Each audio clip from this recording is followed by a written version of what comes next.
is a community that is about 20 kilometers north of Kisumu city, just below the equator. It's mostly a peasant farming community, and so the majority of the people that live in this community are impoverished and low income, that depend on the crop that comes out of their farms for their sustenance. Over the years that I have served in this community, I noticed that there were no women who had gone through school or college and had become professionals. That was because of the discrimination against girls, the cultural biases. We saw that the girl child in this community was disadvantaged. And so it is a conversation that we have over time with my friend, Miss Nola Shram. Miss Nola Shram is the Executive Director of Bless the Children African Mission. She has a major focus on bringing medical mission to Africa. But we began having this conversation because of our fascination with the wonderful ministry of the Mothers Union in the Anglican Church of Kenya. And over a period of 2-3 months, we continued to have those conversations, and eventually, sent out emails, and people who were willing, including missionaries who were there, were willing to begin supporting girls who we would identify on the basis of need and merit. From the inception, we had support for about 7 girls, and that was last year, 2016. And so this year we were able to send 7 girls just at the first trial. My name is Jacqueline. I learn at Sinyolo Girls High School. I'm in Form 1. I'm the firstborn in our family, and we are 4 children. I'm Nancy Akenyayande. I learn at Bishop Abiro Girls High School. I'm in Form 1P. My name is Michelle Faith Adhiambo, and I'm in Form 2 in Sinyolo Girls High School. I'm Nikia Kinyomonde. I'm in Form 1 at Sinyolo Girls High School. My name is Nancy Atieno. My father is called Samson Siwa. My mother is called Eunice Oveki. In our family, we are a total of 7 children, of which I am the 5th born. I'm young Elizabeth Awur. I'm staying at Lela, and in our family, we are 7 children. We are 6 children. I'm the 4th born. I'm Odor Lydia Awino. I'm in Form 2 Obstakami Girls High School. I'm from a family of 6. I'm the last born. My name is Sheila Uma. I'm from Obstakami Girls High School. We are 6 in the family. I am the firstborn. My role is mentoring the girls. It has to start with me as a mother. For them to excel, they have to see it through me. And so I say that I must stand in the gap as a role model to them. That is one of my roles. And then another role is that I want to encourage them in social status and even spiritually.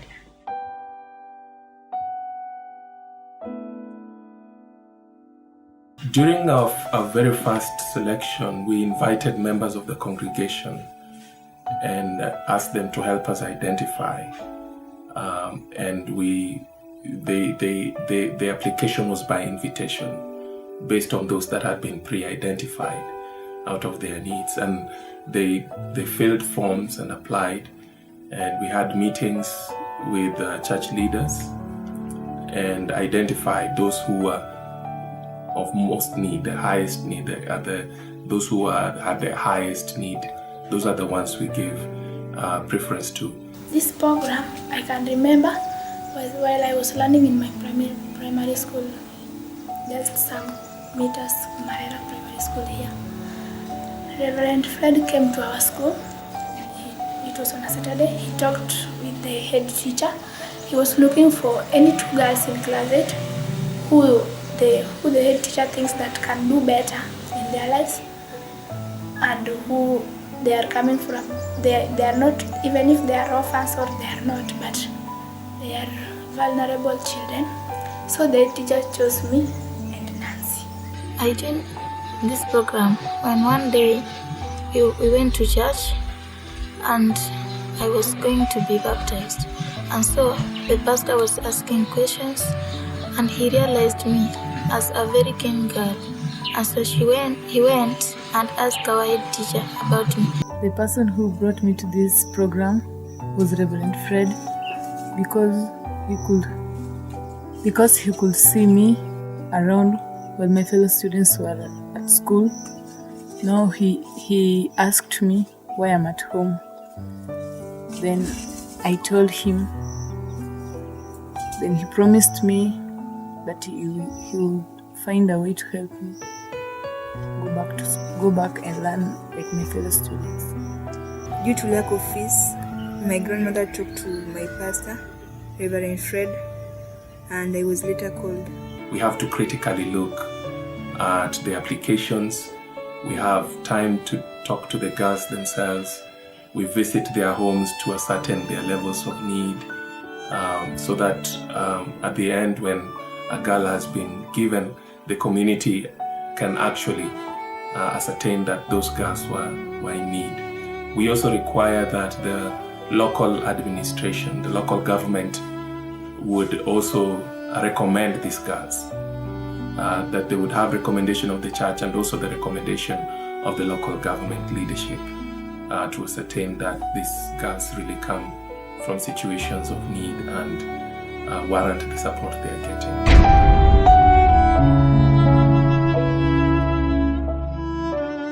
So the criteria is that we will pick them out of their performance in primary schools, and they have to have a minimum of a B- in their grades to qualify in terms of their academic ability. But also they have to have come from disadvantaged backgrounds. Either they are totally orphan, they have lost both their mothers and their fathers, or one parent who would be the breadwinner for the family, or that they are living in families that are broken down. We are 6 in the family. I am the firstborn. We have 2 siblings. One now is in class 6. One has not yet started school. My father stays in Mombasa, and my mother just dismissed recently. But I have a stepmom. The person who was supporting me in school fees was unable to pay my school fees at the right time. Now I could come from school, go home to look for school fees. The time I was from school home, every time I could lose much in my service. My parents are doing small-scale farming. They are planting crops such as maize and beans. Then we have a small garden there. They are doing that farming, small-scale farming there. The firstborn never went to secondary school. He's just doing these casual jobs, carpentry. But he has finished now. He's just at home here, searching for these small jobs. Our head teacher noticed me as a very hardworking girl, and she also knew where I come from. And one day, when I reached class 8, she told me that I can work hard and achieve 350 marks. He knows another program whereby when I achieved that marks, she will be able to take me there. And so when I did my KCPE, I didn't manage to reach 350. I got 346, but God helped me, I was taken. We are 2 children, 2 girls. I'm the firstborn. and I have my little sister now in class 5. My father and mother. My father went to Sudan 2009, and when he arrived there was fights in that country. So it stayed something like 2 years. It's when he called back and told us that where he is, he's looking for money of how he can come back to Kenya. Up to date, he has not come. My mom also followed him in 2010, and when my mom followed him, due to that fight, my mom moved to Congo, where she is now. She always calls once, somehow in a month, just to know how we are going on. Where my father is, we are not getting any support from him. So here I'm living with my grandparents, my grandmother and my grandfather. I'm in a family of 4 people, of which my elder sister is in Form 4 at Tekwanda High School. My younger sister is called Shalom, and she's in class 6 at Masina Next Primary School. And my mother works at Masina School for the Deaf, and she's a nurse. But my father passed away when I was still in a nursery school. I'm the last born. We have 6 girls and 2 boys. So, in last, I only stay with my mom. My father passed away when I was in class 3. But I thank God, now I live with my mom. So, my mom just traveled with me until I reached class 8.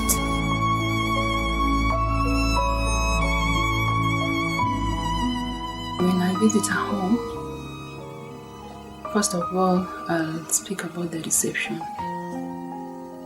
You will be received well, but at times, if you go, maybe you will not get a parent, either one or both of them, and it's only the girl that has been left in the family taking care of the house chores.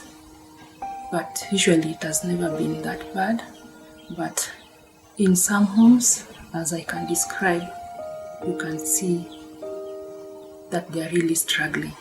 The challenges I was facing before joining this program is that there was lack of fees, lack of cooperation from the parents, and I was in a day school. Now walking to school morning and evening, it was a bit tiresome, and some house chores which made me not to read.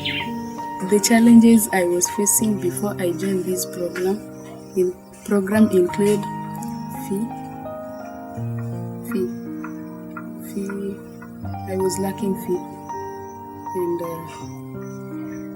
when I came back home, there were a lot of work that hinders my reading, so I could not read because when time for reading will get if I'm very tired, so I could not even read a lot. I could just read a little, then I feel dizzy because I'm tired. Before I joined this program, I faced so many challenges. When I was going to school, I used to study during the daytime because if it reaches in the night, there is no paraffin, and so there was a lot of work also to be done, and so I used to concentrate on those works, not concentrating on my academics. I was to join a boarding school when I joined secondary school. My family I knew could not support me to join it. I had already given up and I knew I was going to a day school. Back at home there are very many challenges. Even at night somehow there is no paraffin and such things, so you cannot get time to read. Before joining this program, the challenges I faced were transport and also school fees. You could be sent for school fees at most of the times. School fees are rare. And another thing were boys disturbing also in school. Another thing was that it could force me sometimes to take most of my time in house call instead of my academics, and that hindered most of my time. Yeah, when I was in primary, I didn't have much time in that. I was the one who was coming back from school, washing the utensils, selling in the shop. When it reached late, even I've not done my homework, I'll just go to school. The next day, the teacher used to tell me, why didn't you do the homework? She couldn't understand the reason why. So I used to do that, and that made me not perform well. One big challenge that I saw, or even what the girls shared with me, they told me that they can't afford the sanitary towel. So if I can always be buying for them and giving them while they are going to school, then it will be a big help. They face challenges that vary from violence, being married off while they are young, sexual abuse. And so as a result, the cycle of poverty just goes on and on. And so we thought it would be good to empower these girls in order to break the cycle of poverty.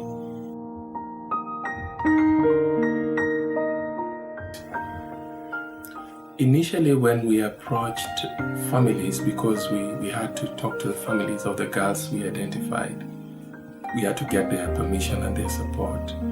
I would say that there was resistance from some of the families because the girls are expected to perform house chores, from fetching water from the river, cooking food for the family, so that would also involve walking to the market a few kilometers away,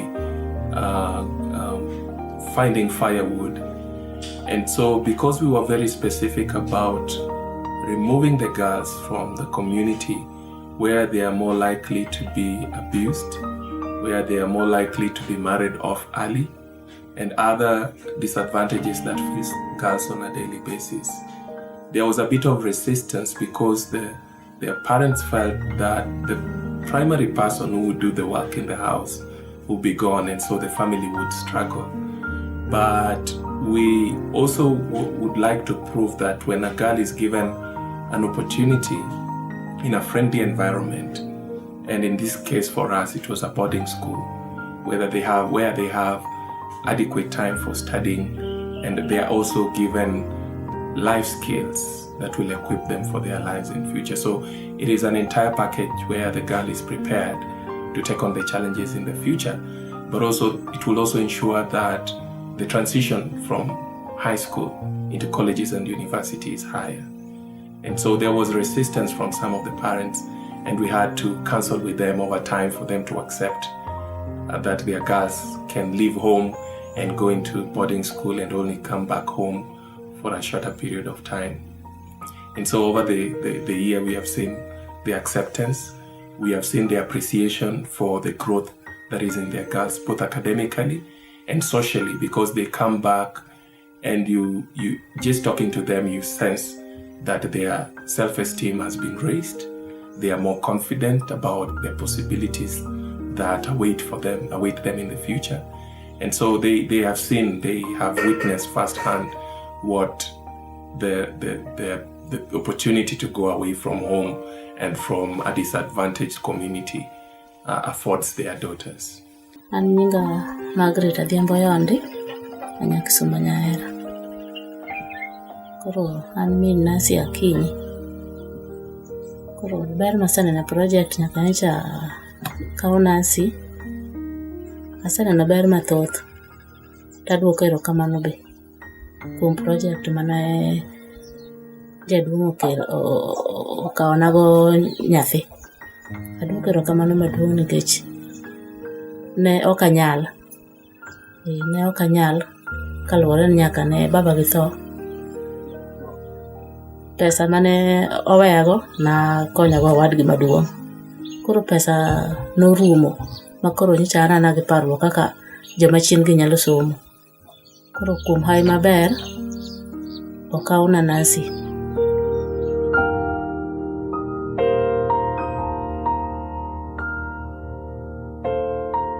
it would be good to know that the scholarship covers tuition for the girls. So far, what has been contributed, about $800 for every girl, pays for tuition for the whole year, buys all the books, or most of the books that they will need for their school, and other scholastic materials that they will need. We also buy uniforms, 2 sets of uniforms and other things they need in school. We also provide additional support where necessary. Say they want to go for a school trip, things that the school need to ensure that they are well educated. So at a cost of $800 every year, each girl is able to ensure that all the things they need for school for 1 year is covered. And sometimes the cost fluctuates or is different depending on which school they go to.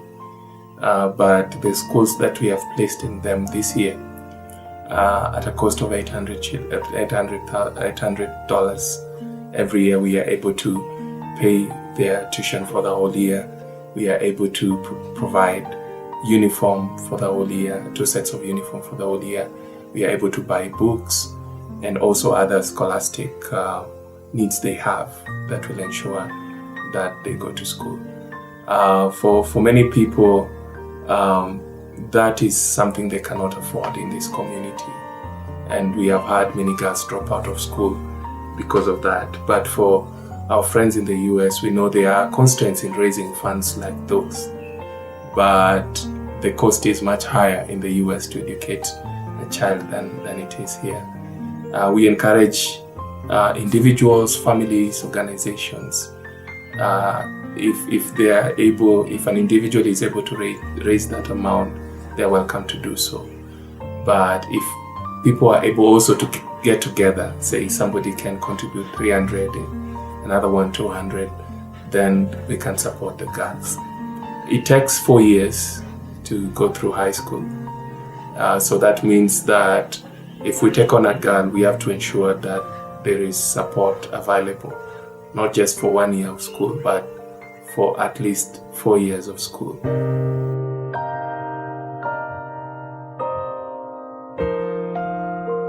The structure of the project is that it is being carried out under St. James Church as part of the focus on education that we had alongside the school that we are building.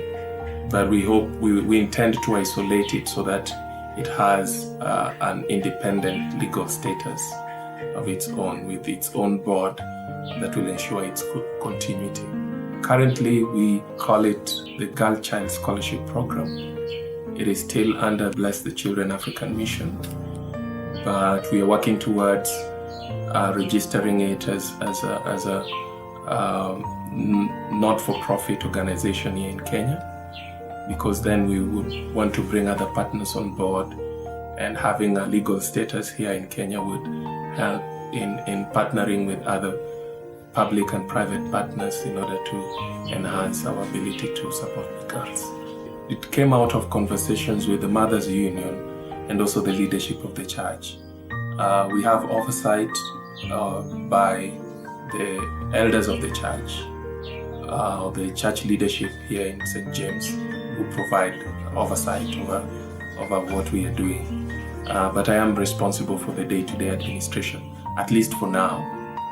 We have the finance chair of the council, who is Ken Olango, who has played a pivotal role in assessing the levels of need and also helps us in administering the funds that we receive for the purposes of giving the girls the support. We also have my wife Sophie, not necessarily because she's my wife, but because she's the one who leads the Mothers Union. And so she comes in handy to provide psychosocial support to the girls and also other administrative duties that she's available to do from time to time.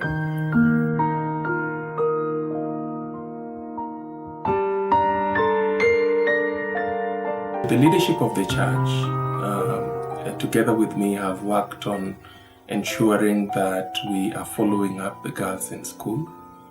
Of course, when we have legal registration, we will factor that into the structure. But as at now, the leadership of the church takes turns in visiting with the girls in school. We constantly communicate with their teachers, the principals of the schools. I personally have made a program to be visiting the girls in the 3 schools where they are going, and meet with their teachers and find out what some of the challenges they are going through and how we can help mitigate those challenges. So we are following up so that for us it's not just about providing funds to pay for their education, but also equipping them and preparing them for their lives in the future. But also when they come back home, keep in touch with them and identify challenges they might be going through, even at home, and address those challenges so that we ensure that there is a good environment for them to grow. You find that if you go to a home of one of the girls, maybe one parent had died, and you can really see how they struggle.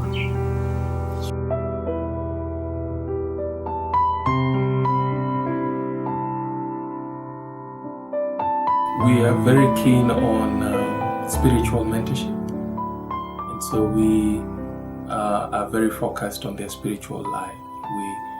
We have discussions based on the Bible teachings. We encourage them to be part of the spiritual clubs in their schools, and we have them involved in the church, either through leading worship, leading praise and worship, reading of the Bible during morning worship, and also just having time together with them to reflect on what God might be saying to them in as far as their lives is concerned. But we also focused on social mentorship. Over this year, we have identified women who are given opportunities and they succeeded in their lives, and now professionals, doctors and nurses and lawyers. And so we invite them to have sessions with the girls. And so the girls, they speak to the lives of the girls and encourage them, inspire them that it is possible to excel as a young girl, as a young woman, but also give them an opportunity to speak to and ask questions that only these women who have achieved something can respond to. We do interact with them, especially when they are back from school. I call them for a meeting, and I don't only do this by myself.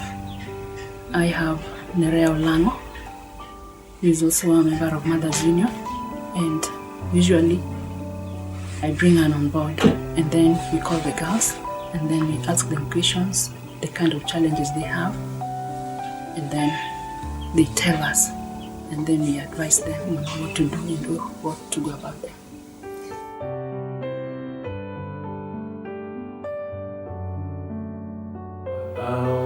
Now let's talk about academics.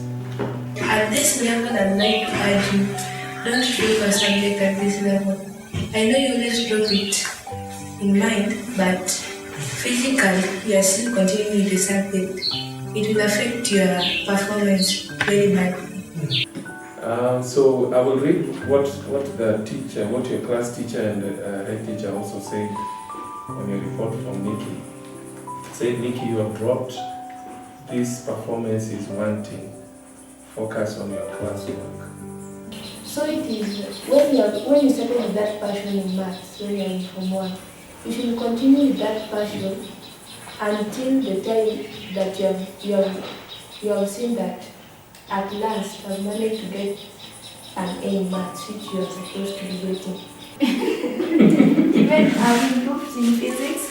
Last exams I had 62, but this one I had 89 in physics. I like physics, but first exam I didn't know why I got 62.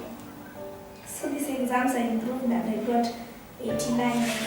Okay. And I have a problem in biology and maths. In maths, A minus in biology, C in physics, B minus in chemistry, B in history and government, B minus in geography, B in CRE.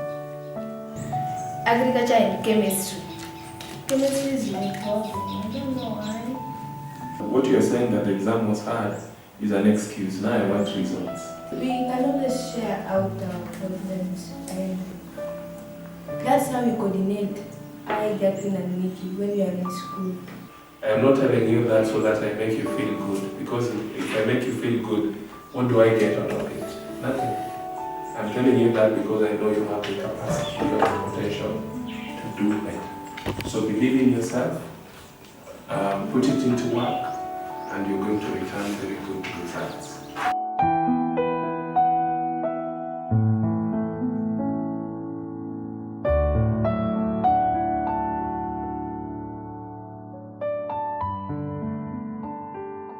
We would like to educate as many girls as possible.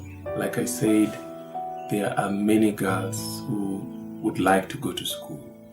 There are many parents who know the value of education and would like to send their children to school. But because this is a peasant farming community, they may not always afford to pay for the cost of educating a child. And so we have many girls that would want to go to school, would like to get an education, but there is a constraint in terms of financial resources. We started with 7 because that is what we could afford. But if we get more resources, then we know we can educate more and more girls. So far, over this 1 year that we have done this program, one of the challenges is communication. Our hope is that the mentorship will not just be done by us who are living in this community. We would like these girls to grow with a global perspective of life, so that the individuals and the families who are supporting them, who are contributing towards the funding for their schooling, would get to know them, would get to interact with them. And so the challenge, because we are not that technologically advanced, is communication between the girls here and the families and the individuals that support them in the US. I know, because I've interacted with many people in the US, that they would like to be kept abreast. They would like communication coming in. They like to read emails, see pictures or videos. And over the years, we've had people send videos and send pictures, sometimes through the internet. And the difficulty is we do not always have internet here. And even when we have it, sometimes it's very unreliable. It is even more difficult for the girls to be able to communicate through technology, because when they go to school, they do not have access to the internet.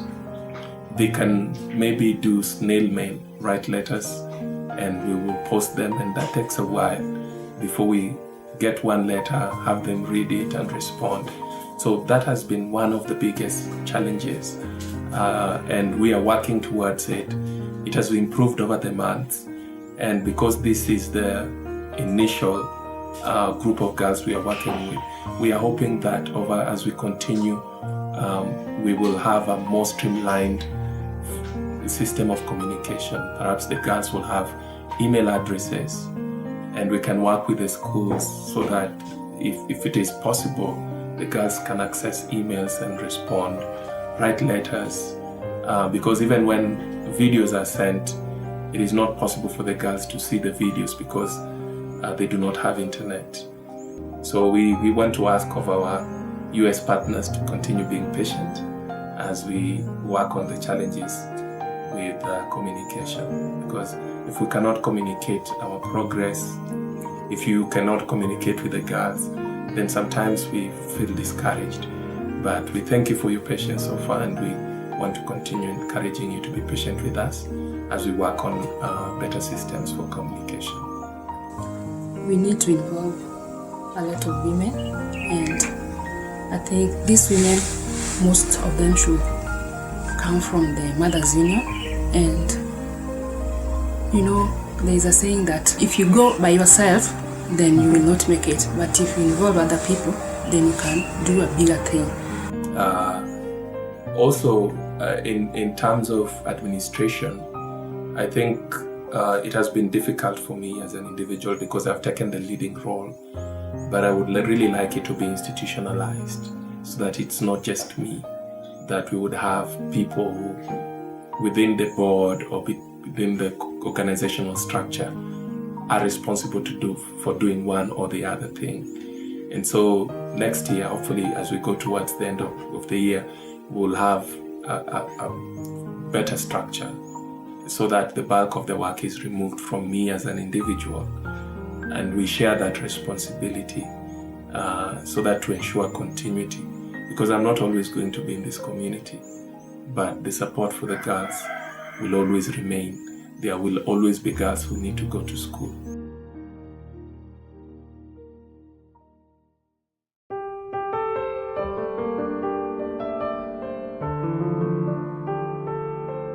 Since I joined this program, the program helped me in fee payment in correct time. I got a conducive environment that I can learn, and consulting even at night because I stay in school, and also group discussion at night, which at home I could not have group discussion at night because I'm just alone. Yeah.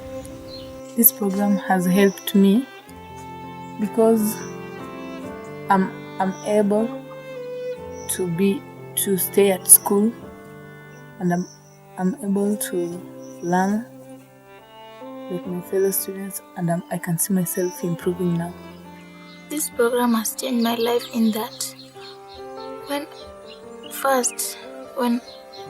I was in primary, my father, when we had a radio, and so our father used to put that radio in a volume that someone cannot use it. Someone cannot sit in the house while studying. And so I was taken to a boarding school. I am able to study and focus on my work. This program has provided me with academic facilities which I didn't have. It has also helped me to move to a boarding school, which is expensive. You understand the fees. They're paying my fees. They're taking care of me. This program has helped me to join a good school, be in a good environment, boosted me even if I don't have some books. The program provides for me uniform. Yeah. This project has helped me to bring closer me to the church, be closer to the pastor, pay for me school fees, and buy for me what I want. Yes. Kane poko odhi sikul ne en gi paro ni beno odhi sikul. Koro nyaka nyocha ne Nyasaye yie modhi sikul. Koro sani aneno ka omor gi dhi ne sikul no kabisa. Kendo omoro ga ahinya. Makata koduogo to aneno ka onyalo oko ba. Siku mane ot kaendi kosetieko tich to osomo ko beto to somo. Onge kuwuoth mo odhi ka. Mane ber maseneno kuome.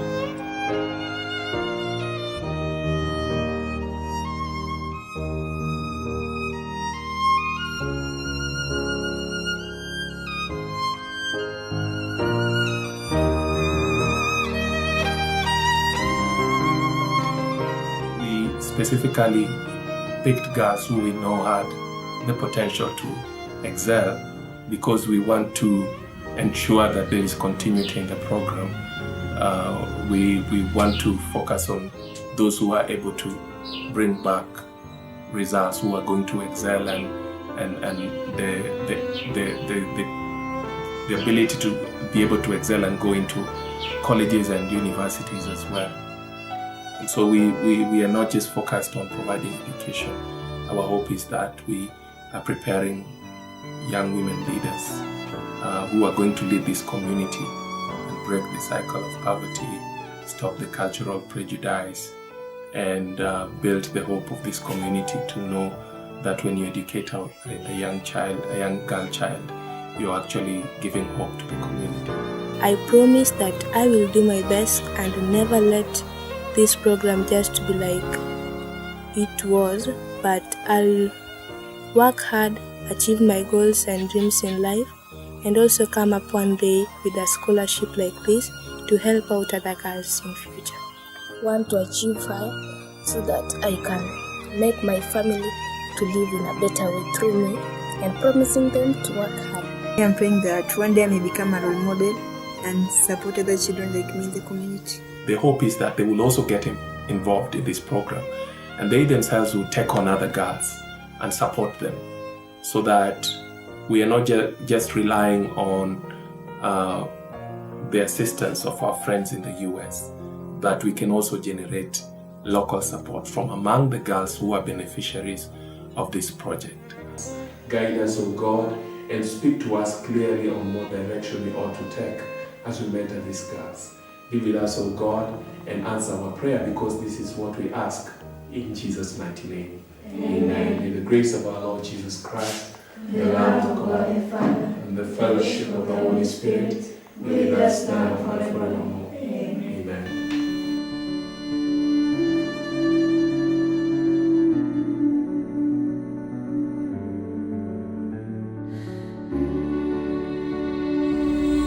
I want to take this opportunity to thank Nola Shram so much for taking her time and listening to us when she came for a mission, and we told her that we want to start this program. And I just want to thank her so much, because through her we have started this program and we are seeing if it's doing so well. And I also want to thank other families that she talked with in the US and are also involved in this. I just want to wish them well, and I also want to tell them that they may continue with their good work. To the family back in US, I want you to meet my friend Marera and my family there, and thank them a lot for giving me this chance to continue with my studies. And I promise to make higher and not fail them. My message to my family in the US is that I urge them to continue supporting other children like me, and I thank them for the facility that they have offered, and I pray to God that He may bless them. The message that I would like to give them, to give my families in the US, I would like to thank them for the support they have given unto me, and I'm happy for that. And even To the family back to US, I would like to thank them for bringing up this program, because it has helped so many people who did not know that they will reach somewhere, or they will go on with their education. And I would like to urge them that they would help other people, not only us, so that this program can go on. I want to send this message to my family in US. I want to congratulate them for the support they have given to me, and I thank God for their support, and I ask God to protect them wherever they are, and provide for them longer life. Yeah, to my family, Kristen and Michael back to US, I received their letters, their pictures. I was very proud by the way. There were some books, some colors I received from the visitors who came to this church. I just want to congratulate them and tell them to remain with the same heart to help such people like me, vulnerable children. And according to my performance, I know they want to see me pass come 2020, and I'm therefore ready to make them proud. Jok mokelo project anyalo duoko negi erokamano maduong' kuom project ma gikelo. To kamano anyalo duoko negi maduong' kabisa. Our intention is that we will not leave any girl behind. If we do have the resources, we intend to send every girl who wants to go to school and has the potential and promise to do well in school.